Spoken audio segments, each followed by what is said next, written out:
জয় শ্রী রাধে কৃষ্ণ। শ্রীকৃষ্ণ বার্তা চ্যানেলে আপনাদের সকলকে স্বাগত।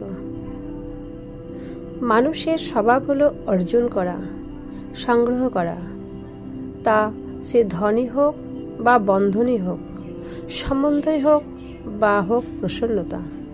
কিন্তু আপনি কি কখনো ভেবে দেখেছেন নিয়তি এই সংগ্রহ করার প্রবৃত্তি মানুষকে কেন দিয়েছে? একটা বীজ থেকে গাছ জন্মায়, আর তারপর সেই গাছ ফলে ভরে ওঠে। কেন? যাতে গাছ সেটা নিজে খেতে পারে তার জন্য না, বরং এই জন্য যাতে সে ক্ষুধার্তদের খাবার দিতে পারে। এবার আপনি জিজ্ঞাসা করবেন যে এতে গাছের কি লাভ? লাভ আছে, কারণ যে বন্টন করে তার ঘড়া কখনো শূন্য হয় না। যে ফল জীবেরা খায় তার বীজ তারা প্রকৃতিতে ছড়িয়ে দেয়, আর সেই বীজ থেকে জন্ম নেয় নতুন গাছ। তার জাতি, তার গুণ, তার মিষ্টতা অমর হয়ে যায়।